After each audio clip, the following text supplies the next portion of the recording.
Well, hello and welcome to the Notebook. The final one before the NHL trade deadline comes up tomorrow, gentlemen.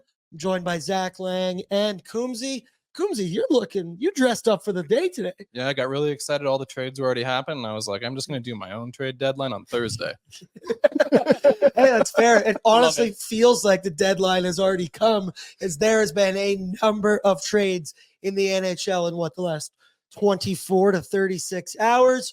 The Oilers, they're on a hot streak. They've won 5 in a row. Everything is happening.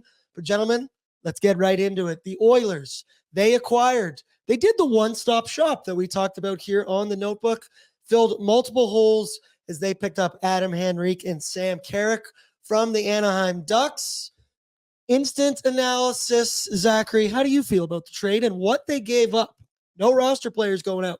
Yeah, no roster players going out. That's the one thing that I really like about this deal is that it was an addition without subtraction. Now, say what you will about the first round pick being included for, somebody who'd be kind of considered a middle six winger, center, accessory player. But that's kind of been the going rate for years in terms of deadline players. We saw Sean Monahan go for a first round pick a couple of months ago. Elias Lindholm was a first round pick. I think the price was fair. And I think the fact that the Oilers were able to get 75% retention on Henrique and 50% retention on Carrick gave them some extra cap space to kind of play around with today. Hopefully a little bit more heading into tomorrow as well. Overall, I really like this deal. Coombsy, your thoughts? Yeah, it's nice that they were able to execute these deals without subtracting from the roster. It felt whenever we were talking about these deals, it was, Cody Cece's going to go somewhere. Warren Fogel's going to go somewhere. Brett Kulak. They got to figure out someone from the roster to get rid of. And mind you, they did send down, of course, Dylan Holloway's in the American League now, and Sam Gagne went through waivers. So 2 players are off the roster, but they're still around. There was talk, Elliot Friedman mentioned that players on the Oilers didn't want to see Cody Cece go, and those kinds of things are important. You don't want to disrupt your team's chemistry before the stretch drive. You want everybody feeling good, and the fact they were able to add to the group without getting rid of anybody, I think that's a positive. Yep, so Zachary, Adam Henrique, you mentioned it. He can play center. He's played most of the majority of the year this year on the wing. Today we saw a look at Oilers lines in practice. Looks like he's going to be on the left wing with Leon Draisaitl. What do you think about where they're going to deploy him in the lineup? Yeah, it's interesting that they're going with him in the top 6 on the wing spot because I kind of thought that he'd be the perfect 3C for this team. I thought you could reunite McLeod and Foegele with Draisaitl on the second line, keep that top line new to McDavid, Hyman. We all know how great that one works for this Oilers team. I don't really mind it, though. I don't really think there's a wrong way the Oilers can necessarily go here. It's a big pickup because it adds depth down the lineup and it puts guys into the spots that they probably should be playing in. Ryan McLeod is a third-line center. He's a good third-line center. Even though he may not be able to score a ton of goals, the Oilers have always been able to outscore the opposition with him on the ice at 5-on-5, especially away from McDavid and Draisaitl. That, to me, is really the key about keeping McLeod there. I'm fine with this lineup. I don't mind it. I think we're probably going to actually see a lot of different looks over the next week or two here, trying to really figure out where Henrique fits into this picture of this top 9. And against the Columbus Blue Jackets is probably the best team you could play to try and test out some new things here and there. But Coombsy, Henrique, he's a veteran. He's got just under 20 goals, I believe 18 on the season. He's been on long playoff runs. What do you think he brings to the locker room? Yeah, I mean, this is a player who other players in the league speak about him highly. This is a player who he can play well defensively. He can score goals, like you said, 18 goals this year. You look last year, 22 goals, 19 goals the year before that. And this is playing on the Anaheim Ducks too. They're not a good team. And Adam Henrique's been a good leader, a good player who can take, face-offs in the defensive zone, guy who can score goals, that sort of thing. For the Oilers, this is really all about adding depth. And these are players you're comfortable having in the playoffs. This is really raising the floor of the team. You look back to the team that lost to Vegas last year, and now you have somebody who can score goals, they can win faceoffs, he can play on the penalty kill. What you're getting here is versatility, and you're just making your depth stronger. He is a pro's pro, but you mentioned the depth there because, boys, there's another name in this trade as well. It's Sam Carrick. He's slotted in to be the 4th-line center tonight against Columbus. It was a little weird yesterday doing Oilers Nation every day. A lot of people were firing at the addition of Sam Carrick. My personal belief is he's a little bit of a throw-in in this deal. You get your depth down the middle, bottom 6. He has 8 goals on the year.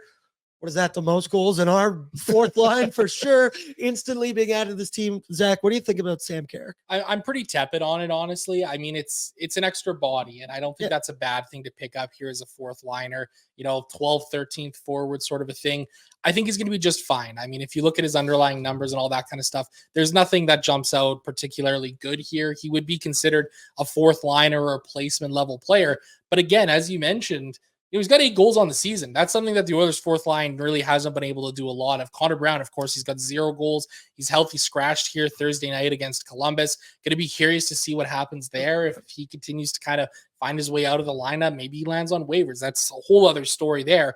But I think with Carrick, the most important thing is he's a physical presence. At 5-on-5 this season, he's laid 10.89 hits per hour. That would rank second among all regular Oiler forwards behind Evander Kane. So adds a little bit more size, adds some more physicality. That's something that you obviously need in the playoffs as well. So I'm fine with it. This isn't going to be a huge detrimental, thing for this team. Depth is a good thing.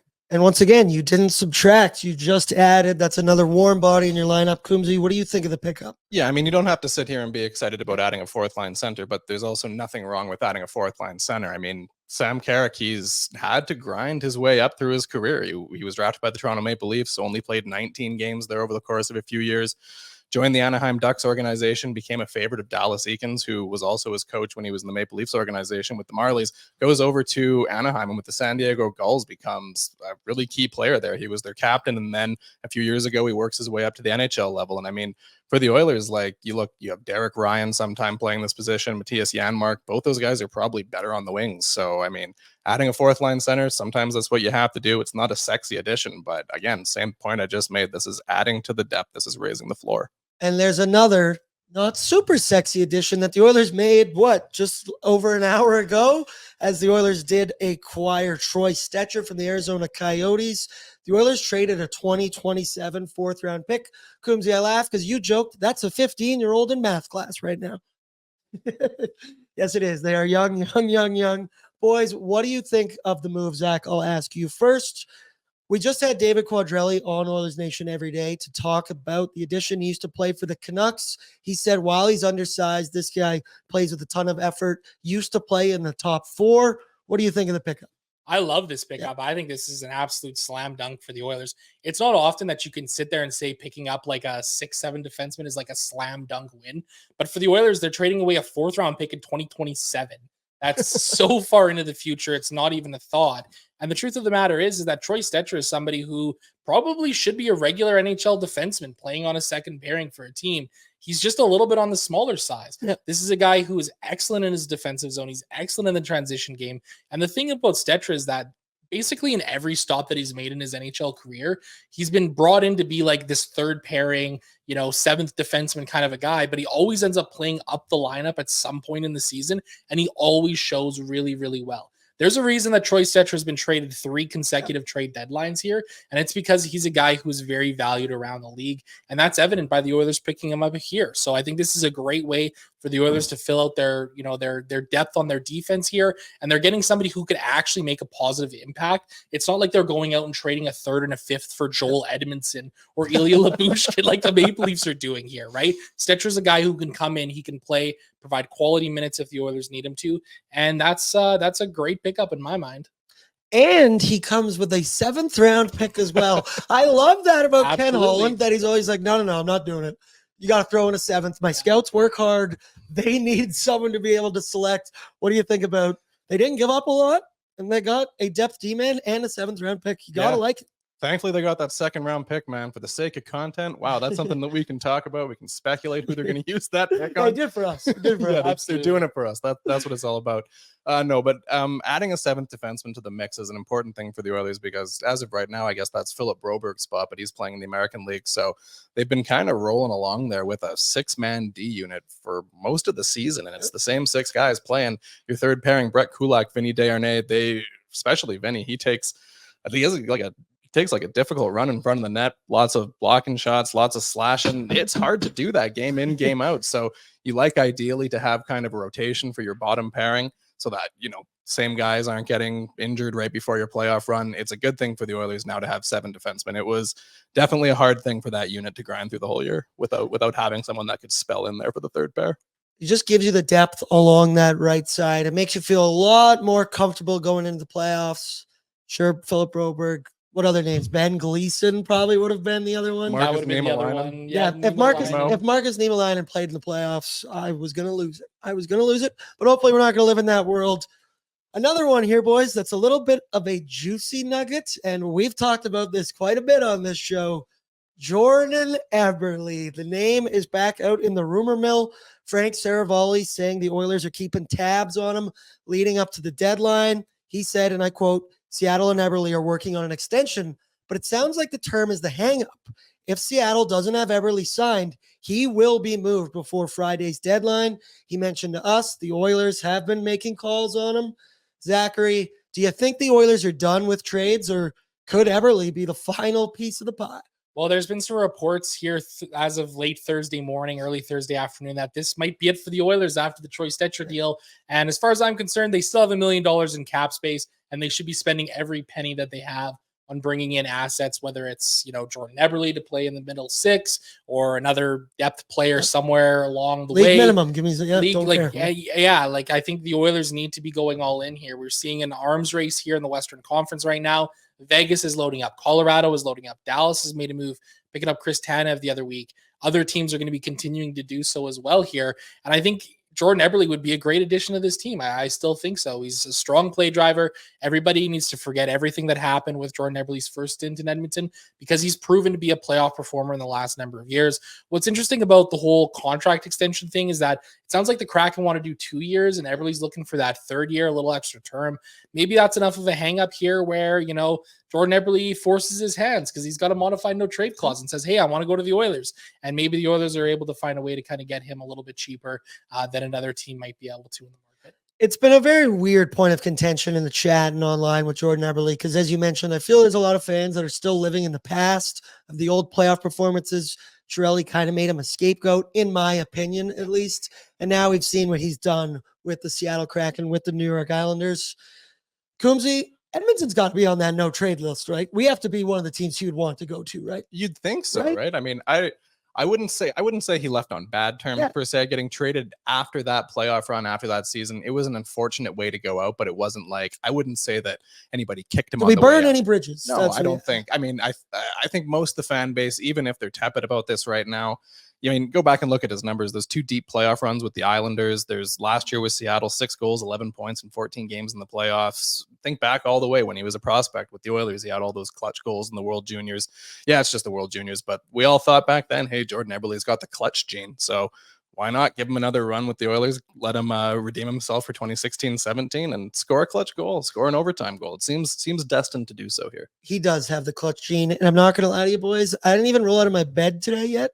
And I had already watched the Eberly first NHL goal against the Flames. Watched it like 5 times in a row just to get me hype and see what the rest of the day. You're manifesting. It's great. You want it. Then maybe a little 5.4 seconds Canada semifinal goal as well. But I digress. Gentlemen, there was so many trades yesterday. So much stuff went down around the NHL. The arms race, especially in the Western Conference, is really picking up. Colorado Avalanche, they were a team that was very active yesterday. They made 2 separate moves. One, they dumped Ryan Johansson and they brought in Sean Walker, D-man from Philadelphia. And then in a different trade, and this one was very surprising. I love a good 1-for-1. Granted, the wording of that haunts me in my Oilers memories, but they traded Bo Byram for Casey Middlestad out of Buffalo. Zach, let's start with Sean Walker. He was a name that was linked to the Edmonton Oilers. Will they, won't they? Thought maybe the return might be too much. What do you think about the move for the Avs to pick him up? Yeah, I don't mind it from Colorado's perspective. I think, they were looking to make some moves and make some upgrades. I think Sean Walker's an upgrade over some of the guys they had maybe on their third pairing in that top 4 unit as well. I mean, the price is what the price is. It was a first-round pick. This is what the general expectation was going to be for Sean Walker in a deal. To me, I think the more impactful one is actually the Casey Middlestad, Bowen Byram swap. I think Middlestad is a very underrated second-line center in the NHL, and I think he's somebody who's going to be able to flourish in Colorado. Colorado is absolutely loading the wagon right now. They are absolutely making some big moves here to try and improve their team here in the Western Conference. And Colorado, when you look at their depth chart throughout the season, it's been awful to look at. They've had a lot of sort of nobodies in that group, and they're still managing to punch well above their weight class right now. So, some shrewd moves here by Colorado. I like the move of the 1-for-1 for your Byram, but he's been a large part on that back end. But when you have Devon Taves, you have Cale Makar, is that an expendable thing to move out? Because I feel like ever since they lost Nazem Kadri, they're kind of looking for that other center depth guy to grow with the team. What do you think of the move? Yeah, that's like, I mean, if you look at it as like Bo Byram for Casey Middlestat, you're like, oh, number 4 drafted overall D-man. This guy's got top pairing upside, and you're moving him for his 2C. And then you look at the other trade, Johansson, Walker. But you kind of got to look at it more like Johansson's going out and Middlestat's going into his spot. Byron's going out, Walker's going to his spot. And even if Byram is the better D-man than Walker probably fits their system and what they need better. Middlestat is obviously an upgrade over Johansson. There's no doubt about that. And I mean, we all know how Colorado has fleeced certain teams in trades, and it's pretty hard to imagine the Colorado Avalanche and Buffalo Sabres making a deal and Colorado not coming out on top, if we're being honest. And I think you can probably throw the Flyers into that category as well. So from an Edmonton perspective, I guess we sort of just got to hope that one of the other Central Division teams knocks out Colorado in the first, the second round, because they are starting to look more like a team you don't want to run into the playoffs. I didn't feel that way about them last year, but this year they've loaded up and they look a lot stronger. It's a different lineup than the one they've had in the past couple of years. Another team that I didn't like running into in the playoffs last season was the Las Vegas Golden Knights. And boys, they're up to their old tricks yet again, as they made one move early in the week to acquire Anthony Mantha from the Washington Capitals. And then last night they get, I think, number 1 or number 2 on Frank Saravalli's trade targets list. Gensel is 1. Noah Hannafin gets sent out to Vegas. Calgary's blowing up this team officially and sent him over. What do you think of the move? They didn't give up roster players again. They're playing with all this cap space. Are they done? Could they do more? What are you hearing from Vegas? I don't know. Yeah, Surely right. somebody's going to get a hangnail and go on LTIR, and they're going to be able to free up some more cap space here, right? I mean, it's got to be something like that. But this is Vegas. I mean, they've had very good luck in terms of the injury bugs, I They have suppose. the best injury luck I've ever seen. Yeah, I mean, say what you will about it all. It is all legal under the NHL, salary cap, CBA. It is what it is. Is it, I guess, unfortunate or frustrating to see for other fan bases who would love to be able to add the way Vegas is? Sure, I can imagine that. But at the end of the day, they're doing what they can, under the rules of the CBA to try and win a Stanley Cup again. And you got to respect that. They're loading up too here. The Noah Hannafin pickup, I think, is pretty solid for them. They're really not giving up a whole lot. I like Miramanov. I think he's a good prospect, but you know what? Like, nowhere near to the player that Hannafin is right now. The Anthony Mantha pickup a couple of days ago is an interesting one as well here too.